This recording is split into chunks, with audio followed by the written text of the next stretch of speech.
modern way to lay very solid foundation for educational career. Watch the subject of your choice several times to print the contents into your brain for stress-free examination success. We are continuing. So the last topic under this particular topic is the function of skeleton.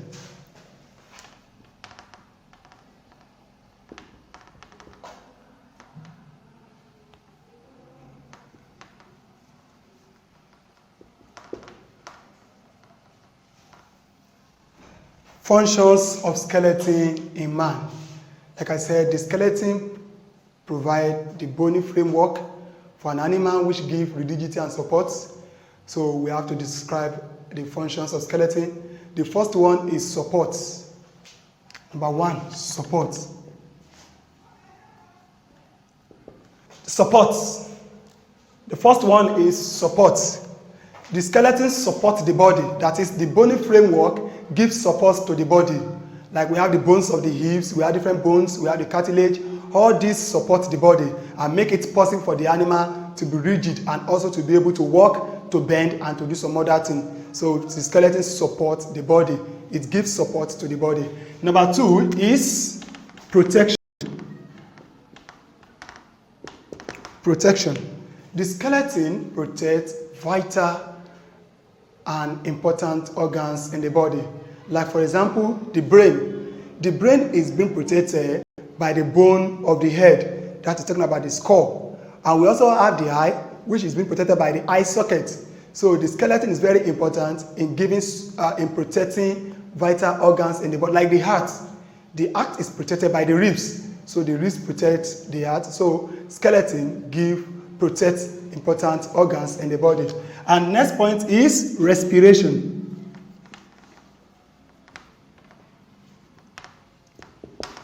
The skeleton is very important in respiration. That is, it aids the movement of oxygen in, that is through breathing in oxygen, that is inspiration, and the process of taking out carbon dioxide, that is expiration. And you can, like I said earlier, the lungs is found in the chest region, and we have the heart, which is also part of the organ that is found in the chest region. So the skeleton is important in respiration, that is in breathing in oxygen and in breathing out carbon dioxide. And it is also, another one is manufacture of blood cell.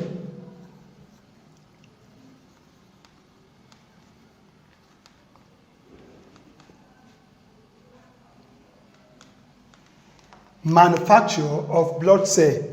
The skeleton is important in manufacturing blood, like the bone marrow. Blood is being produced in the bone marrow.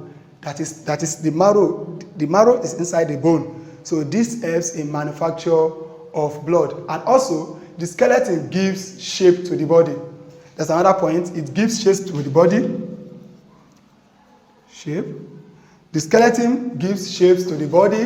Like I said, in every organism, you have the shape. And also, it's also useful in storage. Storage. Another point is storage of mineral. Storage of mineral. The skeleton also stores minerals like calcium and potassium, storage of minerals. And it's also important in movement. So another function of skeleton is movement. Through the aid of skeleton, it is possible for us to move, like I can move from one place to the other. Every organism can move through the aid of skeleton. That is the relaxation and the contraction of the muscle. Like for example, you can see I can move my arms up and down like this. So I can relax my arms, and my arm can also contract. It is through the help of skeleton. So this also helps in movement. The vertebral column.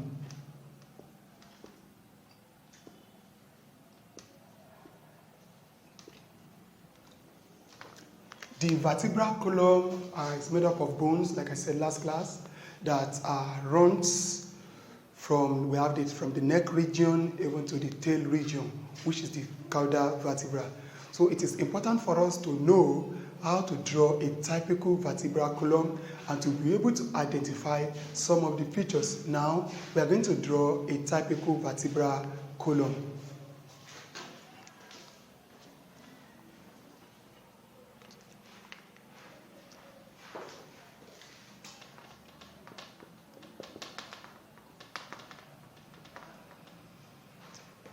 Sorry? Okay. Okay,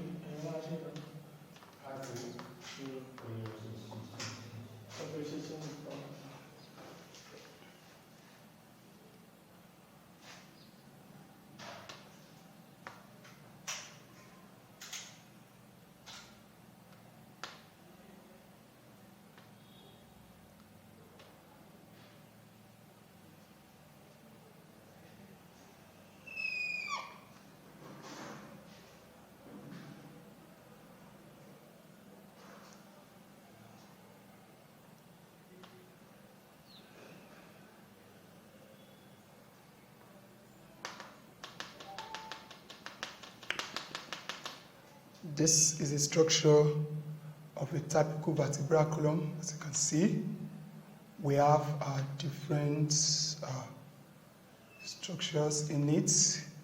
We have the neural spine,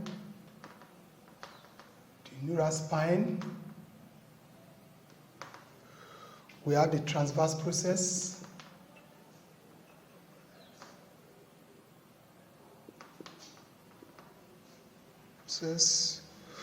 we have the neural arch,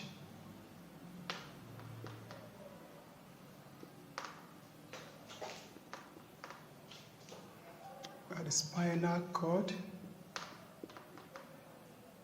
spinal canal, we have the centrum,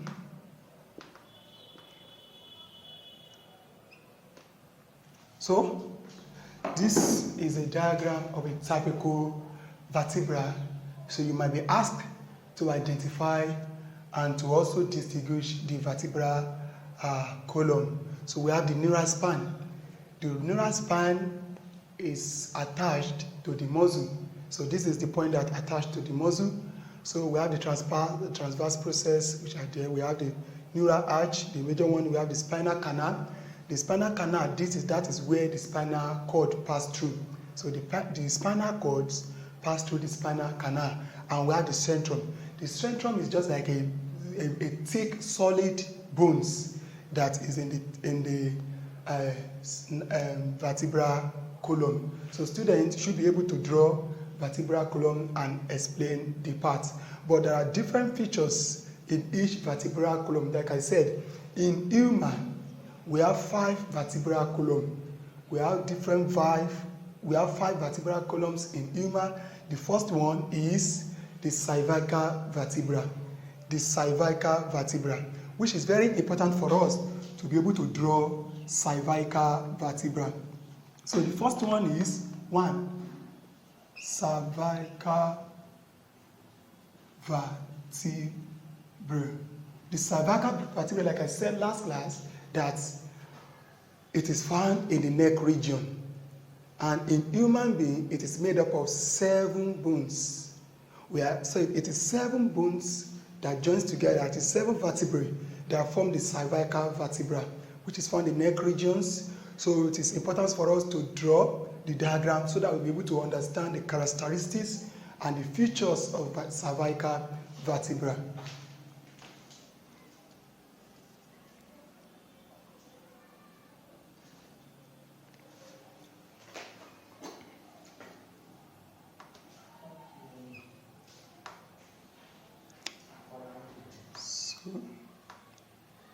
You can see that the diagram of cervical vertebra is quite different from the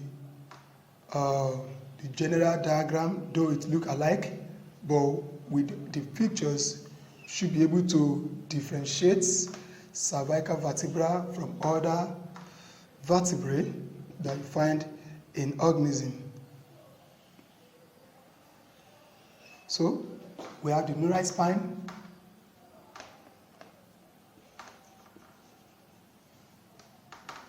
You can see that the neural spine of the cervical vertebra is very small. It is short. The neural spine is short. We have the cervical ribs.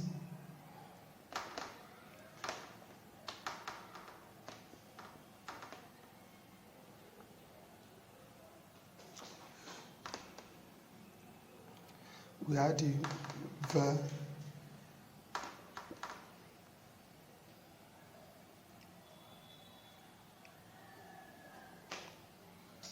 We have the vertebral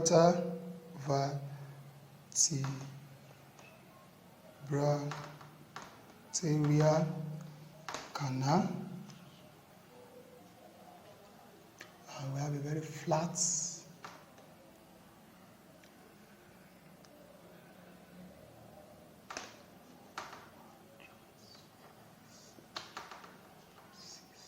so as you can see, this is the diagram of the cervical vertebra. You can see that the neural spine is very short, it's very reduced. We have a very flat transverse process. You can see the cervical ribs and the vertebral canal. The vertebral canal has function in the passage of blood, so it helps in the movement of blood. And this cervical vertebra is found in the neck region. So now, what is the function of cervical vertebra? The function of cervical vertebra allows the heads to node, that is the noding of the head up and down, and also to turn the head from left and right. So that is the function of cervical vertebra. It allows the head to node and also to move the head from left and right. So now we are moving to the second one, which is the thoracic vertebra. Thoracic vertebra. Yeah, the thoracic vertebra. So like I said, the thoracic vertebra, these are the vertebra that are found in the chest region. So it is commonly referred to as the backbone, and we have 12. It is made up of 12 vertebrae.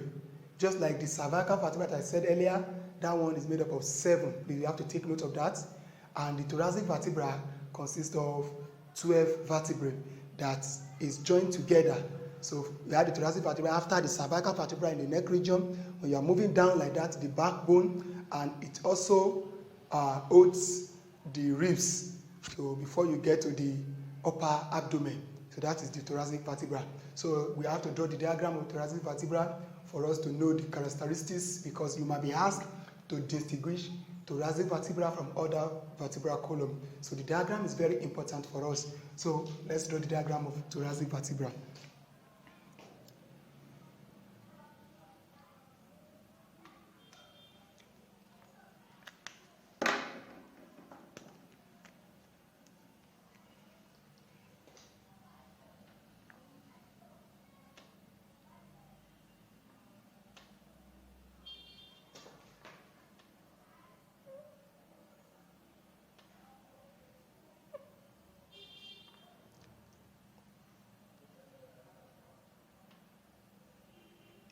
So as you can see, that from the diagram of the thoracic vertebra, it is quite different from the cervical vertebra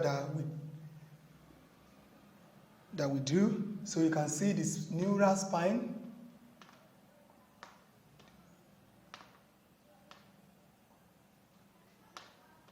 See the neural spine. So if you are asked to distinguish, or maybe you were shown this type of diagram, so you can see that whenever you see that the neural spine is long, so it has a very long and a point edge. That is for this thoracic vertebra. You are see the neural arch. The placement is different, and you have the centrum. The sternum is not as big; it's not too big, and we have the spinal canal, the neural canal, that is for the passage of spinal cord. You can see that the centrum is cylindrical in nature. So this is the anterior view. So you might be asked to draw the anterior view of thoracic vertebra, and at the same time you can also be asked to draw the side view. So it is important for us to draw the side view.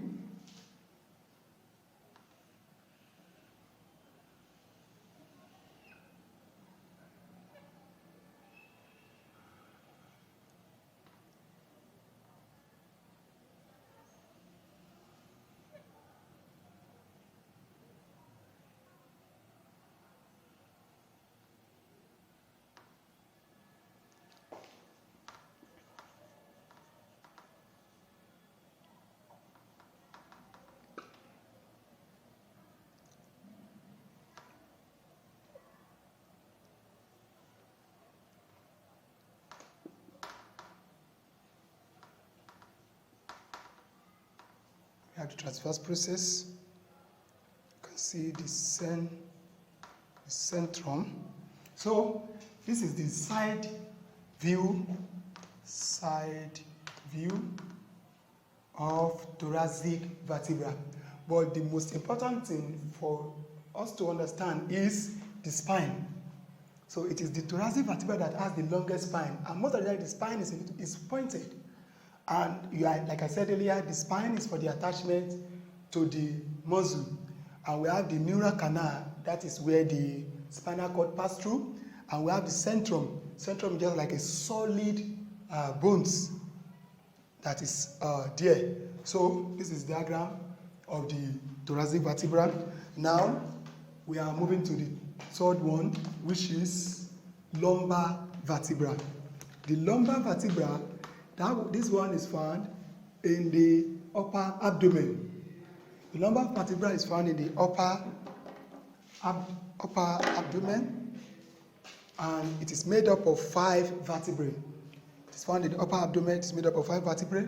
So, like I said earlier, it is also very important for us to be able to draw the lumbar vertebra so that we see these characteristics, the features, and how it is different from other vertebrae. So, if you see a question on this showing different diagram of different vertebrae, we'll be able to answer and pick the right one, and to know that this one is a general vertebral column, why this one is cervical, why this one is lumbar vertebra. So you should be able to distinguish thoracic vertebra from cervical vertebra. You can see from the diagram that we drew, the thoracic vertebra has a longer spine, while the spine of that cervical vertebra is very minute. Sometimes it might be absent, very small. So, and you can see the neural canal. So most of the time we use the neural spine, the neural canal, the centrum, and the transverse process in differentiating all these vertebral column. So now we are moving to the lumbar vertebra.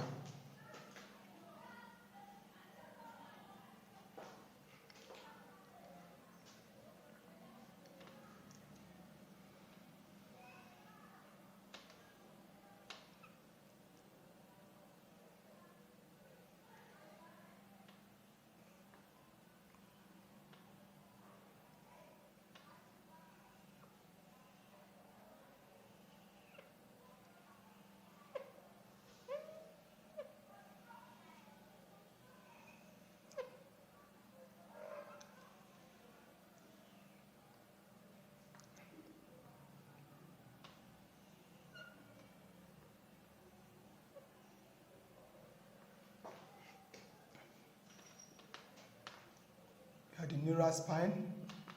So if you like this diagram and that of this thoracic vertebra, it seems as if it look alike, but you can see there is posterior articulate surface here, which is not in that. And you can see this posterior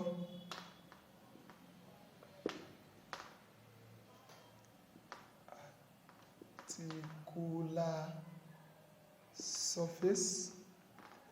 Posterior articular surface. You have the neural canal. The neural canal is not as broad in that of this thoracic vertebra, and you can see the centrum. The centrum is not that of the thoracic vertebra has a cylindrical centrum, but you can see that this one is not like that, and is not too big at the transverse process.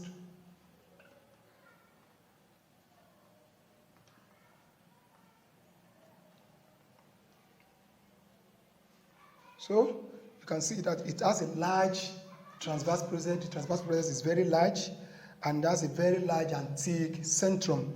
So this is the anterior view of the lumbar vertebra.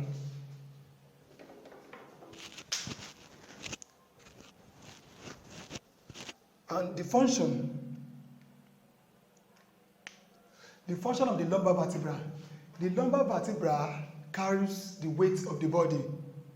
It carries the weight of the body because I told you it is found in the upper abdomen. the upper abdominal part of the human body. So it carries the weight of the body, and at the same time, it provides support for the upper abdomen.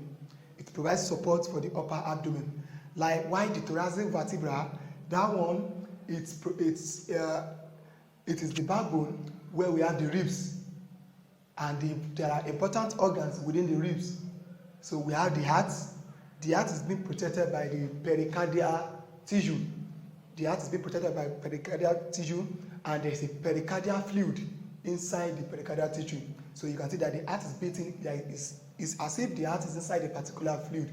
So the thoracic vertebra also protects the heart because it's attached to the ribs, which protect the internal organ, which are the heart and the lungs.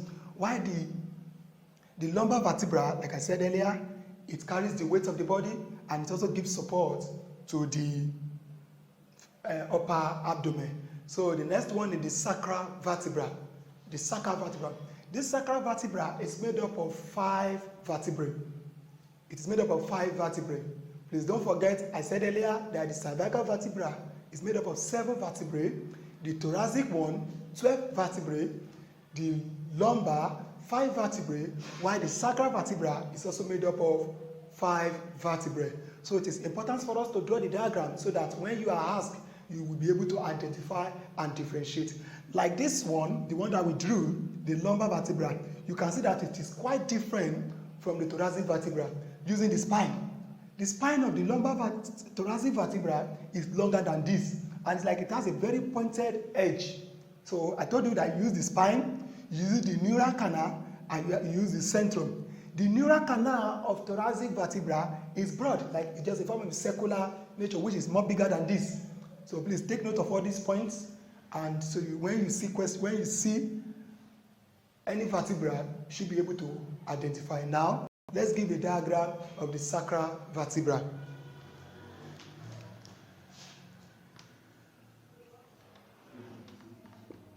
Sacral vertebra.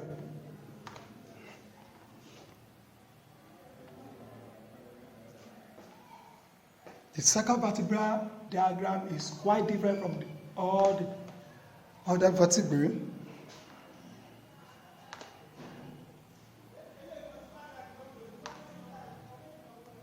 Like I said, and this one is found in the pubic parts, that is the pelvic girdle.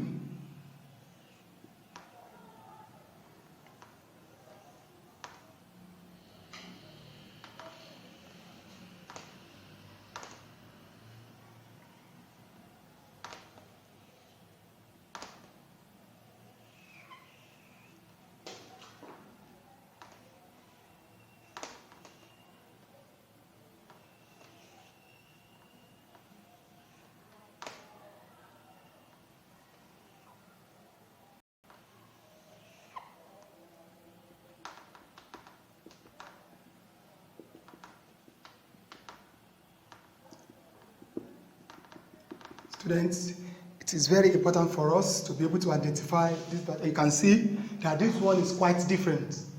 The diagram is quite different, so please just take note of the diagram. So when you see something like this, you see it is different from the thoracic, the cervical, and the lumbar. So please take notes. It's only the thoracic and the lumbar that seems as if it look alike, but you can distribute them with the spine. The spine of thoracic one is longer compared to this one, and it has a cylindrical centrum, while the spinal cord is large, because that is where the spinal canal is large for the passage of the spinal cord. But look at this one, because it's found in the pubis region, so the diagram can easily help us. You can see the centrum.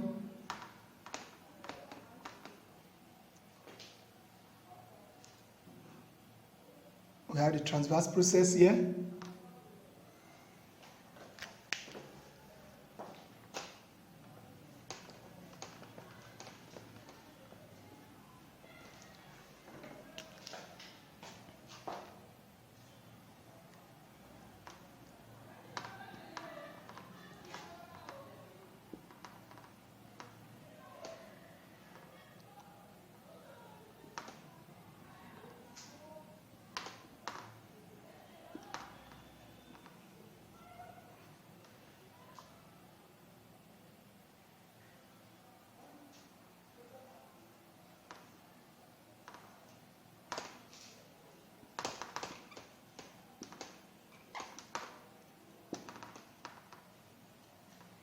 We have the hole for the passage of nerve.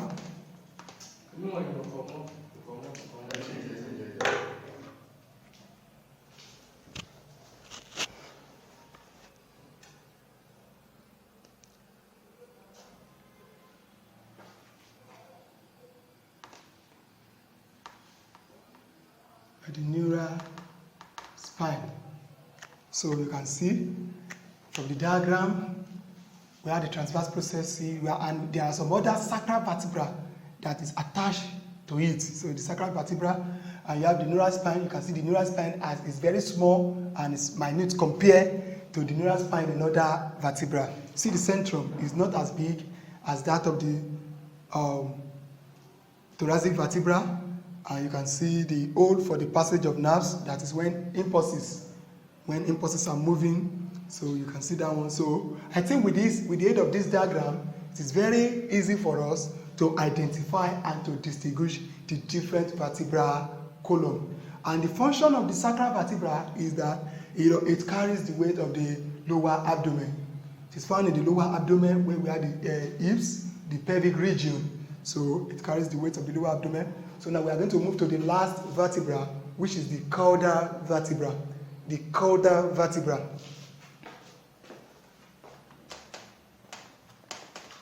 The caudal vertebra is generally referred to as the tail region. It is referred to as the tail region. And one major, in man, the caudal vertebra has 4 vertebrae. So it is not well pronounced in man, but in other animals like rabbits and rats, you have the caudal vertebra, which is the tail region. So animal has more than 20 vertebrae that are joined together. Like rabbit, I think that rabbit of 32, 36, something like that is joined together. But in man, it's made up of 4 vertebrae that are joined together, and it is very small. So there's a statement in biology that we say we refer to some organs as vestigial organ. Vestigial organ. One of the vestigial organ is tail region. In man, the tail has been reduced to a very minute number, but in some other animal, it is long. So in human being, the tail region is referred to as vestigial organ. Why? Because it has no function. Human being, the tail has been reduced and it has no function, unlike other animals. So the tail has function in other animals that is help in balancing, also in movement. So the caudal vertebra is generally referred to as the tail region. And in man, we have 4 vertebrae, which is very small. Which is very, very small. So one of the characteristics is that it has no spine, and the function is to support the tail. And the general function is to support the tail, and it also gives support to the body. So with this, we've come to the end of this vertebral column. So we are moving to supporting tissues in plants. Supporting tissues in plants. So as we have supporting tissues in animal, we also have supporting tissue in plants. Like I said, one of the supporting tissue in animal is bone. So bone is a supporting tissue in animal, and we also have the muscle because it gives animal rigidity and support. And like we know that it helps in movement and also gives shape to the body. Likewise, we have supporting tissues in plants. So we're going to list the supporting tissue, we describe them, we give the features, the functions, and where they can be found. So some of the supporting tissue in plant that we have, the first one is parenchyma. Parenchyma. Number 1, we have parenchyma. Parenchyma is a supporting tissue that is found in plants. And this one, the location of the parenchyma are found at the cortex of the stem and root. So they are found at the cortex of the stem and root. And one of the major feature about this parenchyma is that it is thin. It has a thin wall. It is thin, and they are found in the cortex of roots and stems, which is very important in plants. It gives support to plants. Okay, let's just have a diagram of a parenchyma tissue. Parenchyma tissue, we have something like this.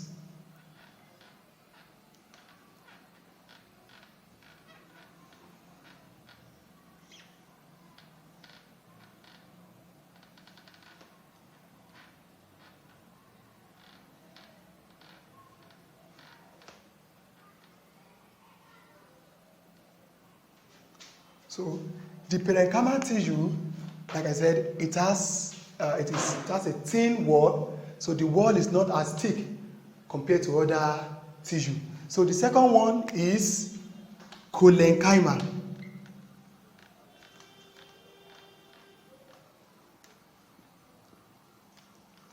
Cholenchymal tissue. The cholenchymal tissue.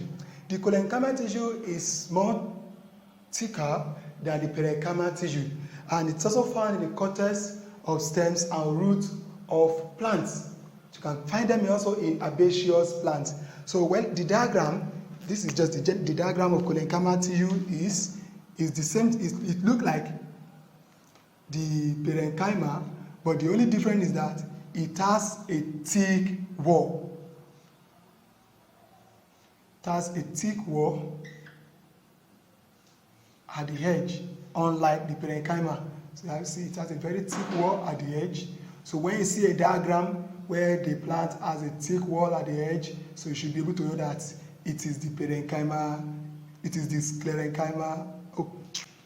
When you see a plant that has a thick wall at the edges, it is the cholenchyma tissue. So students should be able to differentiate between parenchyma and the sclerenchyma. You can see the tissue of this one is more thicker than this.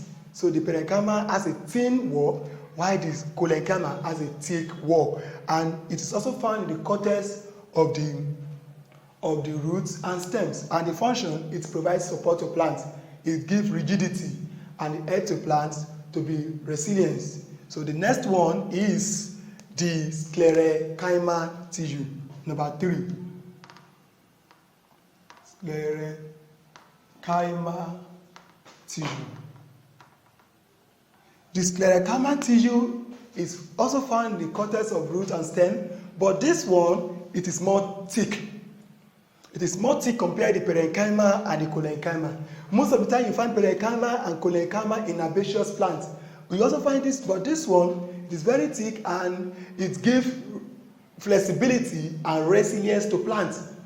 It gives flexibility and resilience to plants. So with this sclerenchyma tissue, when there is a wind, it makes the plant to bend and to return back to its original position. So the sclerenchyma tissue is very important. Sometimes it has fiber, and you know fiber is very important in tree. It's very important because it gives support, it gives strength to plant, and it also gives the plant a rigid shape. So let us have the diagram of the sclerenchyma tissue. It is very thick, not as the other one, because it functions in giving resilience to plants. And what does that mean? Resilience is just a process by which when there's a wind, there's a water, the plant will return back to its original position without breaking. So you can see it is very thick at the edges. It's very thick, unlike the parenchyma and the cholenchyma. So students should be able to distinguish the parenchyma, cholenchyma, and the sclerenchyma. You can see that the parenchyma tissue is thin at the edge, while the cholenchyma is a little bit thicker than this, while this one is very thick. And this one enables the plant to return back to original position in case of wind or rainfall. So it is very thick and it is very important because it gives resilience to plants and it also gives plants definite shape. So the next one we are moving to is the xylem or wood. The xylem or wood.